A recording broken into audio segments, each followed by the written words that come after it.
building. And the late Mrs. Catherine Twine told me of one day when she was at a meeting here with Dr. Haling and Dr. Martin Luther King, and the owner of a local tourist attraction called the Museum of Tragedy in American History came in with a gun. He said, "Dr. King, I came here today to kill you."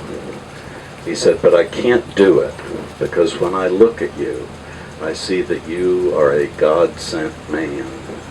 And a few years ago I was giving a tour during the Lincolnville Festival, and I told that story, and afterwards a woman came up to me and said, "I was the nurse for that man in his last days, and he told me that same story." It just sent chills down my spine. So we're going to take a right turn here onto what was for almost a century the main business district of Lincolnville, Washington Street. And many of the buildings have been demolished, I'm sorry to say. Every place that you see a parking lot or a vacant lot, there used to be a building and a business. But all of the buildings that survive have an interesting history to them. Coming up ahead on the right, a kind of peach-colored building there, was the Florida State headquarters for Dr. Martin Luther King's Southern Christian Leadership Conference in 1964 and 1965. And the brochure you were given for today's meeting on the cover has an iconic photograph taken right here of Dr. Martin Luther King encouraging young people who are coming out of the church. The young boy that he's tapping on the shoulder is named Eric James. He's now about 60 years old and lives in New Jersey, but he came down a few years ago when we honored his mother with the annual Dr. Robert Haling Award for Valor. The next peach-colored building here has a Freedom Trail marker on it because it was for many years the headquarters of the local NAACP, and that marker was put there in 2009 on the 100th birthday of the NAACP. And up ahead here you have a fence with a mural that was painted by school children 20 years ago depicting some of the history of the area, and down at the end you'll see a man in a football jersey with number 28. This was Willie Gallimore, the most famous athlete from St. Augustine. He's a member of the College Football Hall of Fame. He played professionally with the Chicago Bears.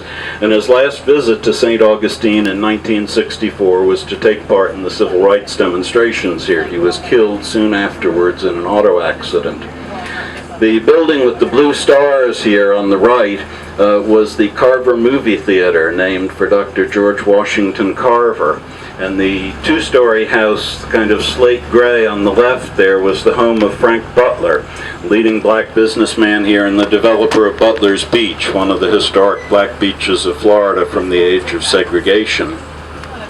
We're going to pass here between two different generations of Oddfellows halls. The green one on the left was built in 1887, and the masonry one on the right was built just over a century ago. And this one included on the ground floor over the years a church, a movie theater, a restaurant, and upstairs meeting places for most of the black civil rights, black civic groups of St. Augustine.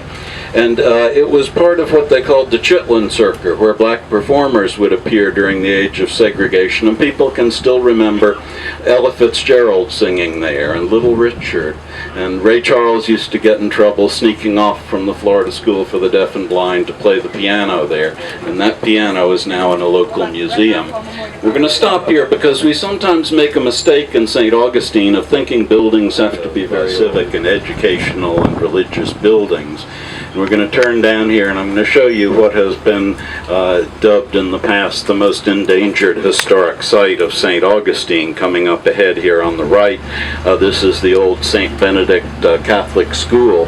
It was built in 1898. It's the oldest surviving brick school building in St. Augustine. And it was a gift of a wealthy Philadelphia heiress, Mother Catherine Drexel, a relative of Jacqueline Kennedy, who used her inheritance of $16 million to build Catholic schools for blacks and Indians around the country. And in the year 2000, Mother Drexel was made a saint in the Catholic Church by Pope John Paul II. And two members of the congregation here went to the Vatican for the canonization ceremony.